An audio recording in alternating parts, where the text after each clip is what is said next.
Hey, it's BAO, and this is Coffee with BAO, where I chat with awesome people about their creative process, their cultural identity, and how they're still growing as a human being. You can find all of my past guests and get in touch with me at coffeewithbao.com. You guys want to meet who I'm hanging out with today? Today I'm hanging out with a fellow creative shapeshifter. He's an artist, musician, entrepreneur, and filmmaker. His career composed of so many cool things, but notably he's been a sound engineer in the music and TV industries. He's had his own recording studio for a little bit. He spent ages overseeing the West Coast operations for Slingshot Intergalactic, which magically beams TV and movie footage around the world during the production process. And pre-COVID, he was touring his debut feature-length film called It Is Well, which has now moved to streaming on Amazon Prime Video. Here's my friend and my former neighbor, Bennie Mitchell III. There he is. Bennie. Dude, thank you so much. Downtown LA misses you very much. Where are you at right now? I do miss downtown LA. I want to shout out Helen and Eric Montanez. What's up, guys? BAO, of course. Everybody on the 6th Street crew. And let's see. Melanin on 6 on the 7th floor. Yeah. All the ladies of Melanin on 6. I miss that crew really, really much. Slingshot. And a couple other people around the block. I miss downtown, though. It was really, really fun. Well, when we can travel again, who knows? Maybe you'll be back here. I mean, I don't know about all of that now. Bennie. So I know, right? I'm in Charlotte, North Carolina at the moment. And Charlotte. Yeah. So right now I have a backyard, I have a front yard. So it's pretty nice over here to slow down a little bit. Yeah. I bet. It's really nice. Cool, man. Thanks for joining me. I just really appreciate you coming down to this little conversation, making time for me, but also I'm expecting, that we'll have a cool conversation and sharing some of your insights, which I'm really excited about. So, well, thank you for having me, man. You're a solid Georgia man.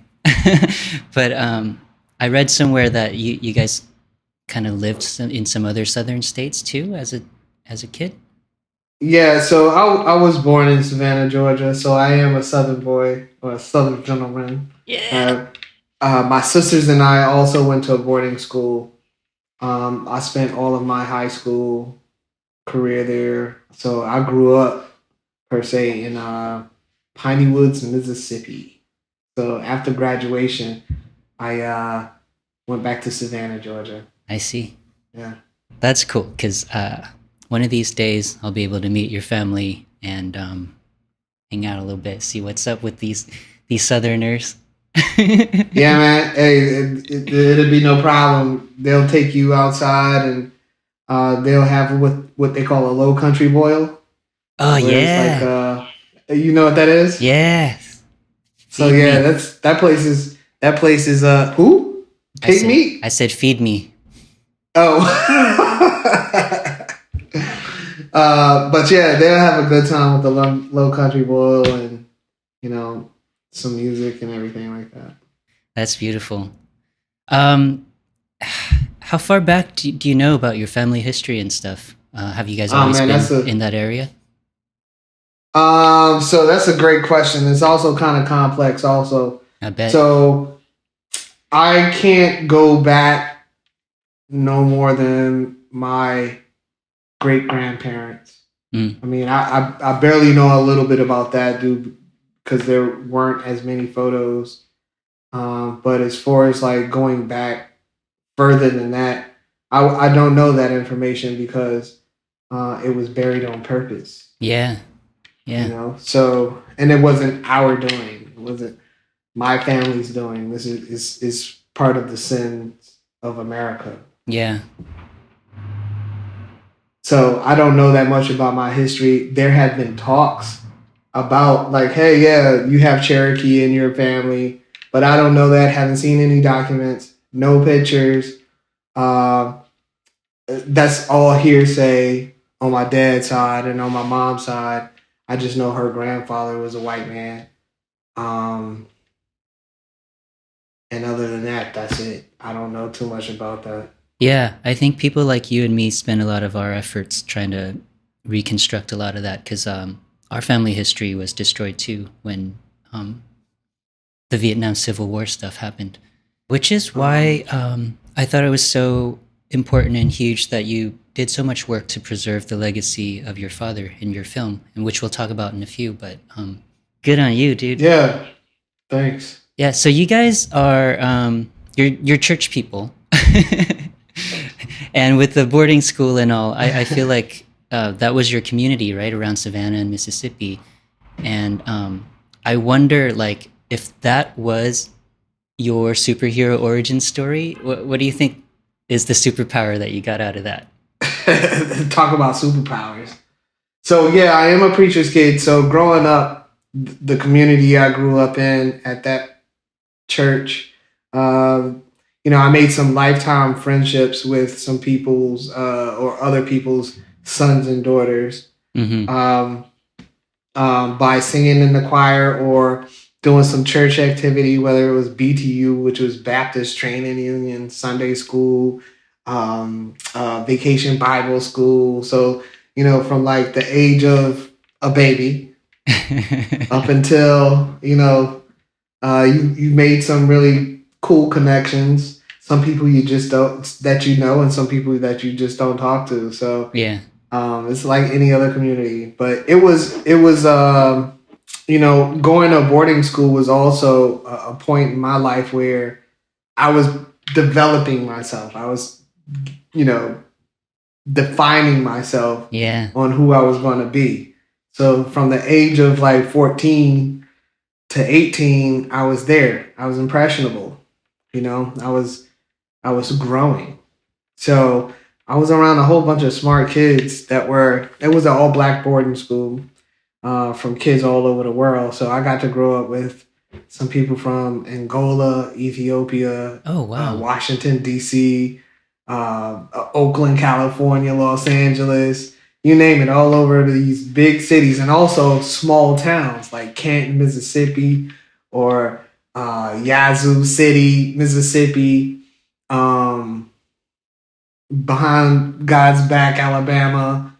So it depends. That's awesome. It was a plethora of kids that went to this school, and we grew up together. And we may not speak every day, but we share a bond that you can't really shake because we have something in common. Matter of fact, I have some family, some PWS, Piney Woods Country Life School family in LA. So I wanted to shout them out one time. Nice. Boop, boop, boop. That's awesome. Aside from finding out about your digging deeper into your family history and stuff, what was something else, or was there anything else that was like either extra challenging or kind of underrated, misunderstood about your upbringing?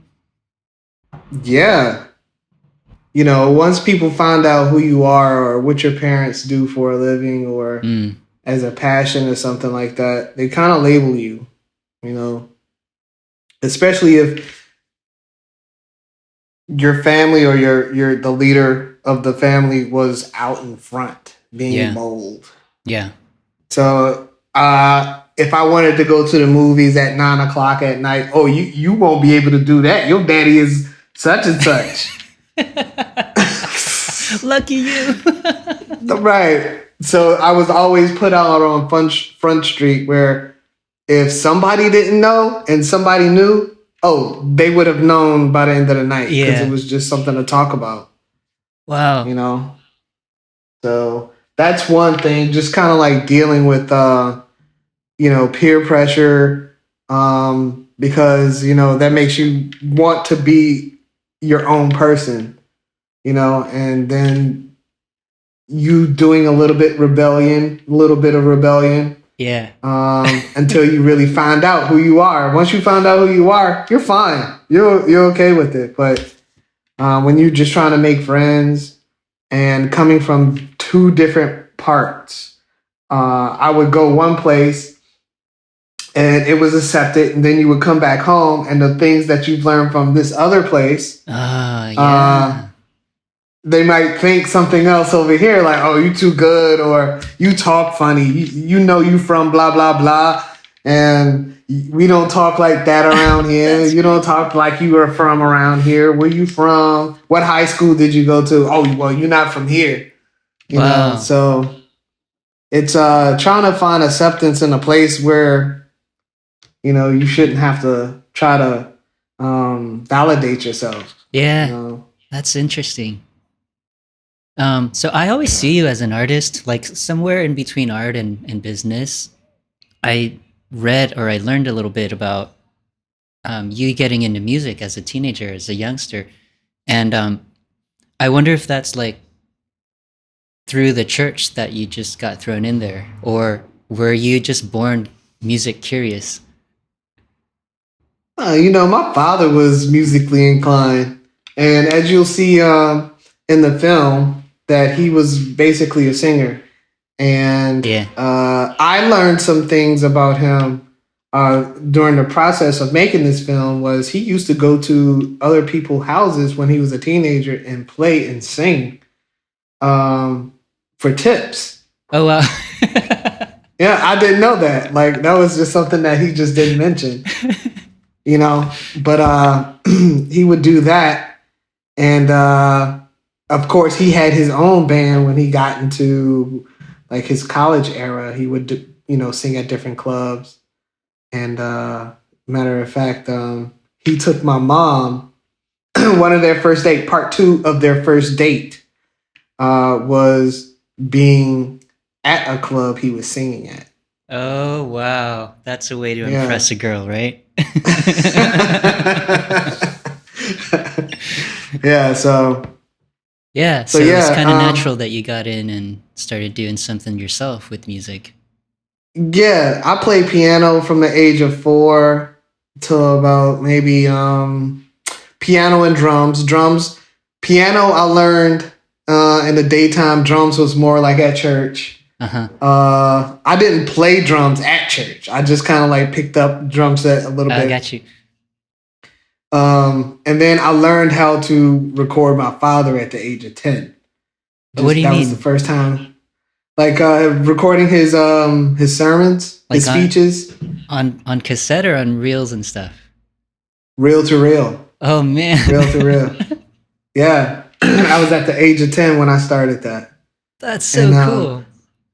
Yeah. And but a woman by the name of Kim Coney, who's kind of like a big sister. Kim Coney, well, her name was Kim Parham then, but her name is Kim Coney. She showed me how to loop the tape into the machine and reel it up for the pre-roll, hit record. And I've been doing that since I was 10 years old.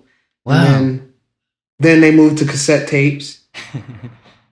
And then I was the one to move them into the digital era of CD recording. Yes, that's so cool, man. Did you perform and stuff in front of audiences? Yeah. So I was in a jazz band all through high school, alto saxophone. I didn't know. What? I didn't know this. That's so cool. Yeah. Yeah. So even I started playing the saxophone when I was like in the 5th grade. And alto saxophone, and I just played. And then when I got to Piney Woods Country Life School, they had a jazz teacher. His name was Mr. Holly, and he was a real jazz musician. And I learned and played jazz music and found a love for jazz music. Yeah. At that time, through him. Yeah. That's really cool. So, do you still have your sax? Yeah. A sax? Do you think you can pick it up and play? Oh, definitely. I know the fingering. Yeah, that's my embouchure might be shot to hell. I probably could play like 5-10 minutes, and I have to put it down because my embouchure will be shot. But yeah. I can definitely pick it up. That's super cool. That's really great.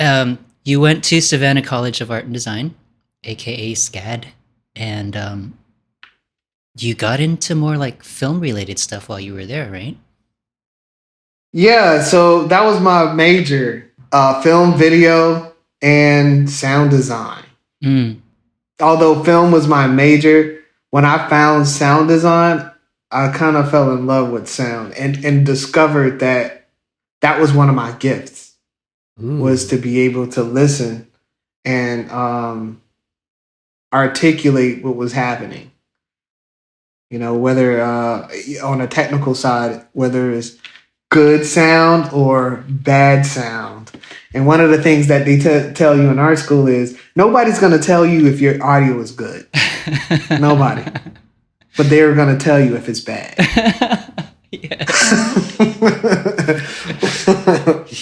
So, sound design, I fell in love with sound design.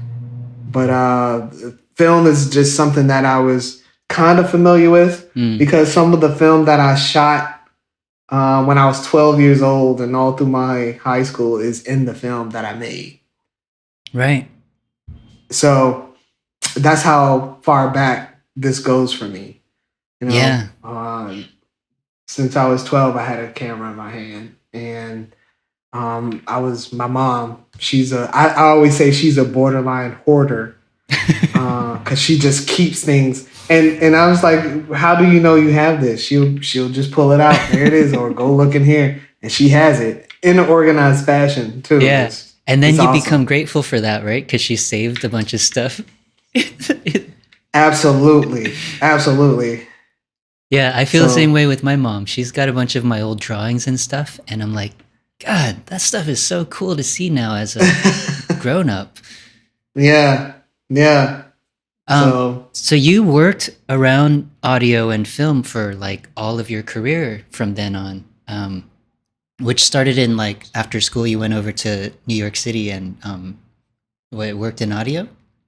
Yeah, after SCAD, I went to New York City, and I went to this school called FMC, Future Media Concepts, and I was to take the master class with like Pro Tools. You know, that's the thing. So I had a background in Pro Tools from college, and shout out to Lewis Heron and Keith Reno. We were like the three musketeers of the sound in school. And, nice. Later on, the crazy thing is, I mean, Slingshot, Lewis Heron created that I would transfer my footage from New York to LA in a matter of minutes. And Sound Lounge, I'm sorry, not Sound Lounge, Herd City, excuse me, Keith. Keith Reno created that. And he actually, his company that's based in New York City, Herd City, did the sound to the film. So cool. My network was people that I went to school with. Man, that's so great. Yeah. I would work at this place called Sound Lounge. And I worked there like 2-3 days out of the week. And I would literally go right around the corner to Character Music Studios and make records, hip hop and R&B records. And how I got onto those guys was simply a blessing. So these guys are R&B platinum producers. They did stuff like Boyz II Men, Whitney Houston, Carl Thomas, Faith Evans, and Trey Songz was around, and he was a teenager when I was working with them, and he hadn't even signed a deal, but he was demoing songs for other people when they would come in and say, "Hey, I'm looking for this type of record." They would go to the catalog, and he would demo different songs for them to keep in the catalog. So he's like 15, 16 years old at the time. That's crazy. And shout out to Buddha. He did Put Your Hands, him and Shamello. Shout out to Buddha and Shamello. They did Busta Rhymes, Put Your Hands Where Your Eyes Can See. I worked with those guys really closely on some independent projects. And I still talk to these guys today. And so I would literally leave one job and go to the other one to make records at night. That's so nuts. Yeah, and shout out to Hanan Santiago, who taught me the format on making records.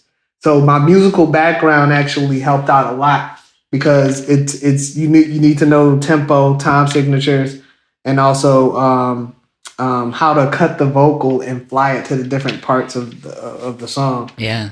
And I got pretty good at that, really good at that. And I would meet people like Buck Wild, who was a hip hop legend producer. I just remember he recruited me out of that studio late one night and said, Nice. "Hey, why don't you come make records with me in the Bronx?" And sometimes when there was nothing going on or very little going on, Hanan would double book himself and send me to another spot. I'm very grateful for those experiences like that. That's so cool. So, yeah. That's really great. And then just coming out of college or art school and like jumping into that must have been so exhilarating. And then I know that there's a period where 9/11 happened in New York, and a bunch of dominoes fall or whatever, which made you decide to move back to Georgia. And I'm curious about like internally, what was your like mental tug of war during that time, that decision making? I'm gonna keep it honest. When 9/11 happened, I had been there like a month and a half. And I had an interview with Character Music Studios, and that was my first time ever going to go see them. And I got on the train early. I'm a Southern boy, so I have like this suit on with some hard shoes, right? I'm straight greens, been in the South most of my life at that point. And I get on the train, and then I get off the train and I see like people kind of like in a panic. Oh man. It's a lot of chatter going on, and there are people hovered and crowding like different TV screens that are in windows, and something that you would see straight out of a movie. And I was kind of like still trying to get my way to this studio because I'm like business as usual, Yeah. And when I learned what happened and they shut all of the trains down, now I'm like, okay, well, how am I gonna get back to Harlem? Yeah. I'm on East 23rd and Broadway, right? And I have to go back up to 122nd and 7th. So if you know the island at all, yeah, I have to hump. Okay? Crazy. I got on hard shoes. That's right. You're all dressed up. I'm all dressed up, man. And I called a partner of mine. His name is Chaik Ozad. He did Kanye West's first video in New York City too. Him and Cootie. I called him because he was working at MTV at the time, and I said, "Hey man, did you are you at the Viacom building?" And he was like, "Nah, man, I haven't even left to go to work yet." Wow. And he's like, "I'm not going now." I was like, "Man, I was just wanting to see if you wanted to split a cab to go to Harlem." Man, he was like, "Nah, man, I'm in Harlem right now." Yeah. And come to look, I got to like Columbus Circle, and I looked up, and I was like, "There's no way in hell I'm catching the cab." I'm talking about the city buses were filled to capacity and over the limit. It's like that far off the ground, so many people in it. And I was just like, I guess I have to walk all the way. So I had to walk all the way, man. So did it influence my decision? Not until like 2.5 years later when the recession started to really hit. Yeah. I see. I got to experience New York City really before I had to go. Because once the recession hit, people weren't buying records. That's when MP3 slid in and started just kind of wrecking the whole record industry. So people weren't buying CDs like that anymore. So they put a lot of cutbacks on it. It was a lot of variables that happened that made me go back to New York City. I mean, back to Savannah, Georgia. Yeah. And I read up a little bit, and it looks like when you did get back to Georgia, you went to Atlanta and you did a few things that were more connected to the community there, putting on events and stuff. And you got any good stories from that era? I don't know who you've been talking to, man, but you've done your homework. Like, really. Shout out to Angelica, who is my assistant in helping research all this stuff. But what? Wow. All right. So yeah. About the building, it's a building called Con Ed, which is featured in the film. Also, yeah, a building that my father built. We had an agreement, and part of that agreement was to do some of the things I learned and have seen in New York City and bring it to Savannah, Georgia. So he had a building. It was a community center, and one of my tasks were to do something with the community. Yeah. So what I did was I had a back to school block party. And the church had three corners of the whole block. So the church on this, the church on that, church on the building that was there, and then there was a Kentucky Fried Chicken right here. So this big parking lot area, I used that for the entertainment part of it. So I had a stage, and I had local entertainers to come through and perform, whether it was dance, whether it was singing, rapping, poetry, whatever, right? And also, I gave out school supplies. Ooh, yeah. In the name of the Connors Educational Building, and also, of course, they ate. So I had somebody on the grill. It was a good time, It was a good time. Now, one thing about this area was that church sat in the heart of two housing projects. So they wanted to do an outreach, and that was part of the reason why we wanted to do a block party, because somebody needed to have some type of school supplies, with the school being like 1 week away. So we did that as a community outreach. That's awesome. And the crazy thing is, the kids knew who I was walking the street, and hey, when you gonna do another one? Blah blah blah. It was kind of cool to see that and feel that. Yeah. And those kids have no idea what it took to get that done, especially if you don't have the support that you feel like you need. Yeah. So I did 2 block parties, and also I decided to do something different in 2006, which was to have a multimedia installation inside the building, the historical building that my father redid or restored. So it was about the building. And one of the paintings that was painted in 1950 by William Pleasant, it was that building. It was a painting of that building, which was a staple in that community in the 30s, 40s, and 50s.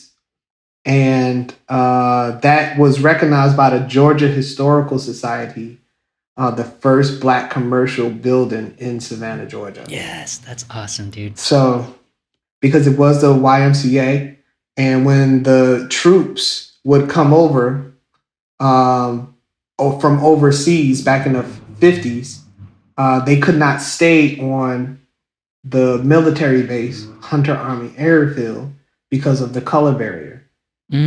So they would go to places like this building that was restored by the Kind of Simple Baptist Church. That's crazy. So yeah, it had a lot of history. So I had different pictures, people who ran the building, the different dances that they had going on, and I put a small video together, and the painting that was featured by that was loaned by his wife, William Pleasant's wife. So it was a good time. It was nice. It was something that I, different that I had been doing. Must have And that felt was my good to first just time. like go away and then come back and like immerse yourself in this community and like bring everything you learned kind of back there, right? Must have been a cool feeling. Yeah, and I don't think it was or should I say, let's say, how can I say this? People in my community that I grew up with in the church, I wish more of them would have come to see that, because it was something that they had been working on collectively for years.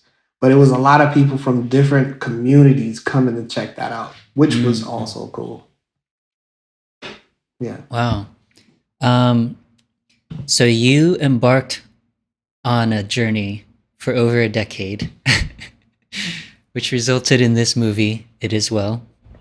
I guess the last dozen years you've been working on this crazy, incredible documentary that I feel super lucky to have seen in a theater back in the day when theaters were a thing. But in Los Angeles. Yeah, right. It's going to be a little hard, but like, can you summarize for folks listening or watching this who your father was and what his impact was in Savannah and I guess in the country and the world? All right. So my father was the late Reverend Dr. Bennie R. Mitchell Jr. He was born in Edgefield, South Carolina, came to Savannah, Georgia. Well, did his education in Atlanta, Georgia, came to Savannah, Georgia in 1974 with his wife and his first child. He was very outspoken when it came to equal rights, human rights. So he was very vocal in a time where it was not popular to be vocal in a city that was controlled by good old boys. So he fought against or spoke up for the downtrodden, or the person who just didn't have a voice to speak up for themselves. And that was him as a person, as a man. And he loved helping people. That was just part of his deal. He just loved helping people. That doesn't really fully encompass my father. He just did a lot for the city who the people of color had to help their self-esteem, and also to stand up for what's right, what's equal, and try to build a better community on basic, fundamental building blocks for a strong community. Yeah. And, he was recognized by a lot of names that are national that people that people would recognize who aren't from Georgia. Martin Luther King, Jesse Jackson, maybe, right? There's some photo and video together. Yeah. And he played a role in the creation of Martin Luther King Day in your region. I stole your movie trailer and I want to show that to people. Is that cool? Yeah, sure. Steal away. So I have a 2-minute video of Benny's film I want to show everybody. And for the folks listening on the podcast, this is Benny's audio. All right, so here we go. We should hail and support the gospel and the philosophy of Dr. King, because he believed and was willing to die for peace, love, righteousness, justice, equality, and for freedom. Many ministers are well-meaning, but not well-doing. Well-doing requires action. And anybody willing to march down the streets, call people to act, and take the risk, Reverend Mitchell. Every city has a street name, an avenue named after Dr. King. We don't have that yet. But it's coming though, isn't it? Every little county, they got their own parade now. But these counties, they were afraid. And that's how you know he was a God-sent man. He wasn't afraid of anything. I will be proud to be the mayor of a city council who at the first meeting in February, I will join a consensus of city council to name West Broad Street in honor of Dr. Martin Luther King. We put him on the program that year for the mayor to talk about the things that he was going to do. And in his comments, he decided to espouse the strategy that he developed with the other group. So Reverend Mitchell and I huddled very quickly, and he said, that's not what we talked about. Now, the mayor almost threw something in my cogwheel when he's talking about we're going to get West Broad Street. We didn't ask for West Broad Street. We asked for 37th Street. When Dr. Mitchell stood up in the Civic Center and he called Rosakis out, we were afraid for his life. The fact of the matter, there were threats on his life because he stood up and he went against the machine. There were threatening phone calls, threatening to bomb the house, threatening to get us in the streets. There were upsetting times. And of course, you do what you need to do because you had 3 children. We understand that in Dr. King's words, that we are interrelated. And what affects you directly affects me indirectly. And I cannot be what I ought to be until you are what you ought to be. And you cannot be what you ought to be until I am what I ought to be.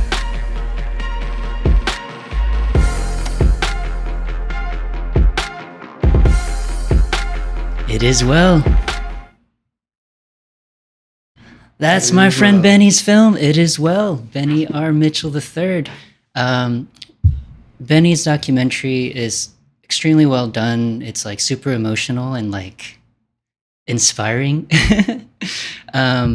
Benny's family also runs the BRM Junior Institute, which I guess it provides media and information, but scholarships and stuff as well. And it honors the Reverend's work and life. And if you want to watch this movie, you can find it on Amazon Prime Video right now, or you can find more information about it at brmjuniorinstitute.org. Benny, man, like I said, it's just, I'm extremely honored to just have a tiny platform to like share your work and your father's legacy with everybody. And it's just so important, right? It's just, like we were talking about lineage and history and stuff, like this stuff can get lost. And I respect you so much for like just putting in the effort and everything to make it happen. It's just crazy. And it looks like you drew on all of the skills that you learned throughout your life to make this happen. What are some of the things that you went through in making this film that normal people don't see? Okay. So I'm sure you're an artist, pal. I'm pretty sure you've heard this, which is it's not about the outcome or the final product. It's about the journey, right? Yeah. Right. So some things you absolutely cannot purchase, which are some of those lessons that you learn. And one thing that I learned or got a better understanding was it takes money to do anything. Oh, yeah.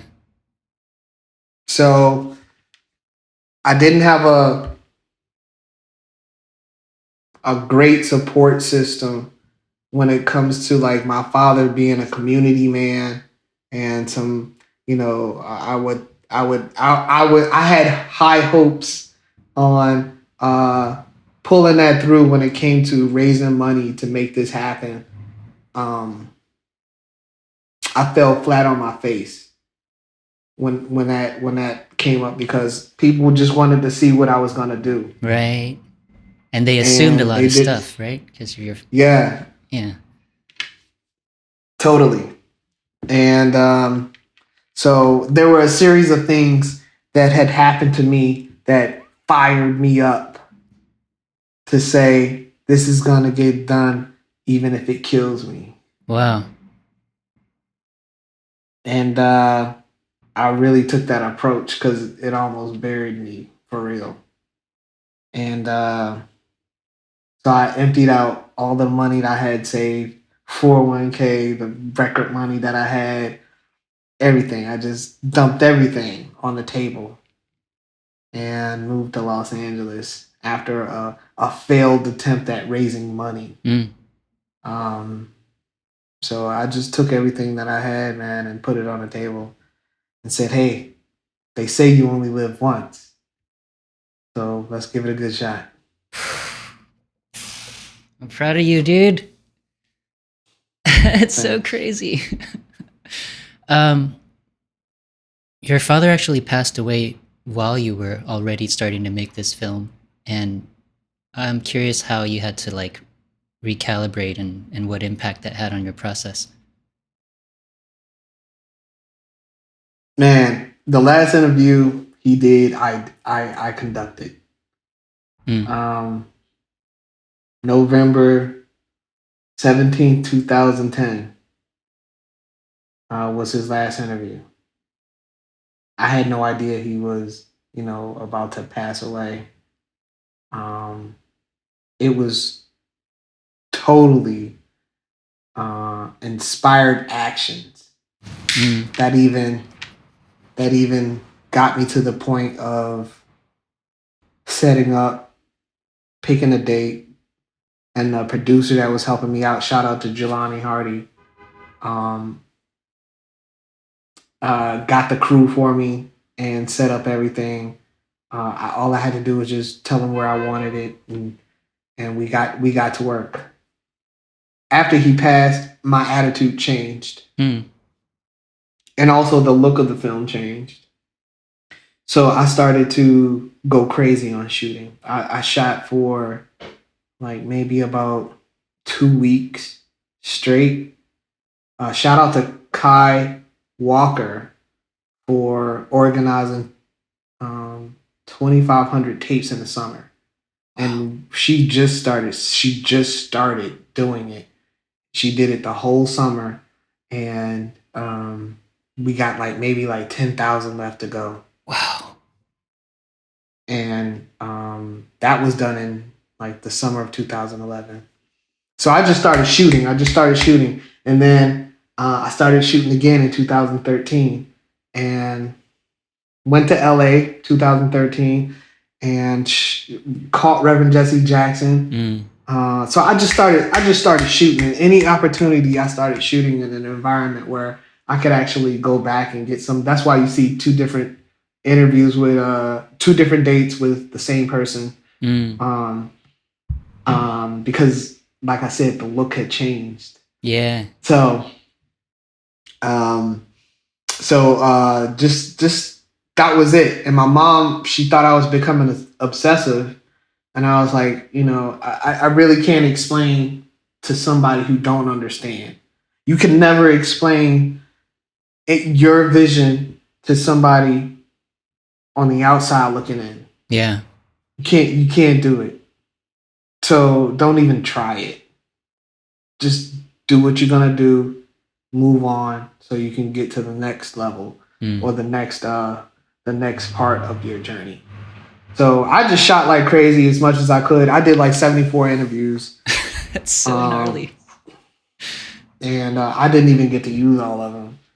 But so yeah, that was part of it, and my determination kicked up because it felt like it went from something being inspired action to an obligation. I owed that. Wow. And like I said, before we even started this journey, nobody could have done this but me. Yeah. Because of the stuff that was shot even in college. I made my first record with my father in 1998. 1999, we shot the video. All of that is in the film. It's incredible. It's crazy. There is many stories that I can continue on how this thing was put together, patched together, woven together. So every scene has a different story on how it was done, from audio to video. Wow. So the coming together as a whole, the film obviously is about your father, but I feel like you're going to have a hard time answering this question. What do you think the film and the creation of the film says about you as a filmmaker, but also the son of the subject of the film? Oh man, I think this is. I read that question before, and this is when I insert my shades. Right, I put on these really dark shades, so you can't really see the emotion I'm trying not to project.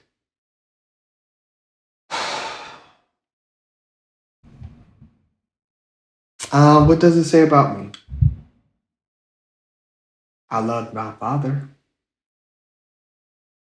I miss him very dearly.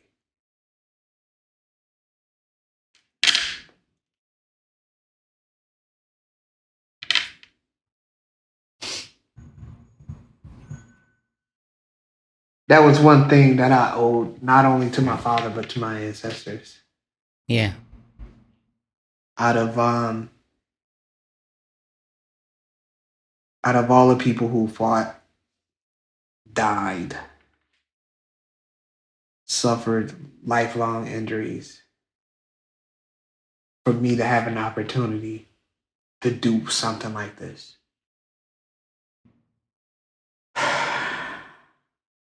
I owed that more to more than just my father. Yeah. So, yeah. What does it say about me? I took the opportunity. Growing up, I've always heard that I wouldn't live past 25 years old. Wow. And that was the going rate for young black men at that moment. Wow. And if your own people didn't take you out, the cops would. So I can definitely say I did something that I wanted to do. I had a chance to do it, and I took a gamble. Yeah. And whatever consequences come up from that, I have to deal with it. But that's one thing that I can say I did in my life. Wow. Man, thanks for sharing that. I'm really grateful. Yeah, BAO, only you. I would have been shut this computer off. Like, yeah, I'm done. Bennie, I made a little image so people can see where to find the video. So I'm going to show that right now. Cool, thank you. It as well as Bennie's film. It's streaming right now on Amazon Prime Video. There's a bunch of information on the film, but also on the Reverend Bennie R. Mitchell Jr.'s life and legacy at brmjrinstitute.org. I'm going to spell that for y'all. brmjrinstitute.org. Hop over there. You've got to see this film. It's just, it means so much to entire communities and generations of people. But it's also like something that only you could have made, right, Bennie? It's just, yeah, it's crazy. So you've been on the move lately. You had started to tour the film in various locations and theaters and stuff until COVID put a stop to that. And now that you're out in what, North Carolina, you said? Charlotte, North Carolina. Have you had a chance to think about what the next chapter in Bennie's life is going to be about? Yeah, a little bit. Moving around a lot and doing something that you want to do. You kind of like want to say, I haven't had a girlfriend in a long time. Absolutely. So I might try to like maybe get one of those, right? and see how that works out. No, seriously. Yeah, I have. And I don't know how it's gonna be how it's gonna get done, but that's not what I'm supposed to worry about. So Yeah. I started writing a script, which is basically the documentary in a narrative format. And of course, I will absolutely get a chance to put in the things that I omitted, like different things that my father did, or can play out events that happened in a sequence. It would be better if it was a series, but hey, you gotta start somewhere. That's awesome, dude. So yeah, that's what I've been thinking about creatively. I do want to get back into like the music a little bit, but what I really need to do is just focus on, you know, getting some money from somewhere because, basically to do what I did, they took money and I took mine early. Yeah, no, I got you. So yeah.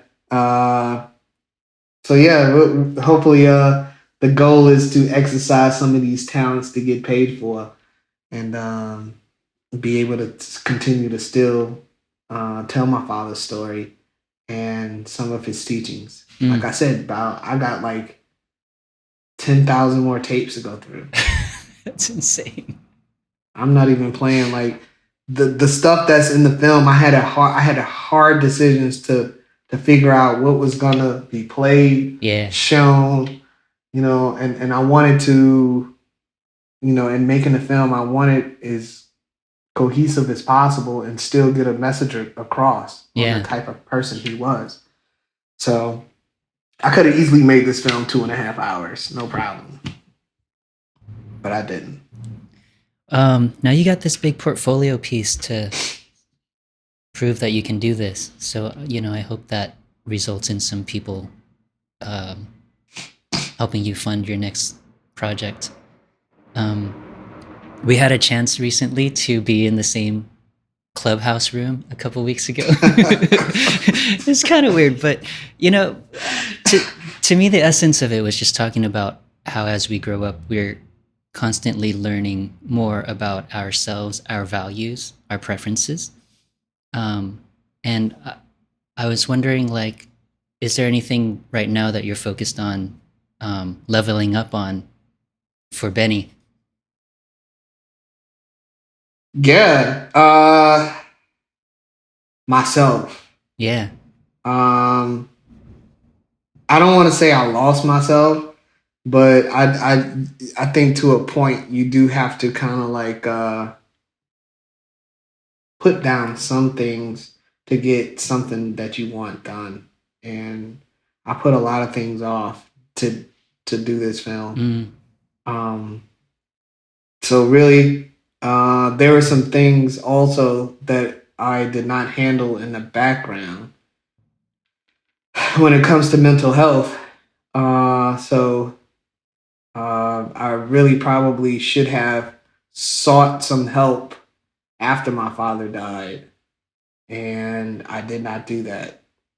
I thought the film was going to help me figure that out.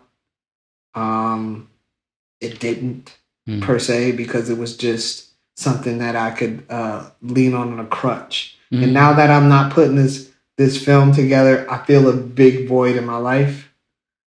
It's not too big. I guess there's a bit of a void because it took up so much of my time and getting stuff done and just being on the phone. It was a huge part of my life, or a big part of my life.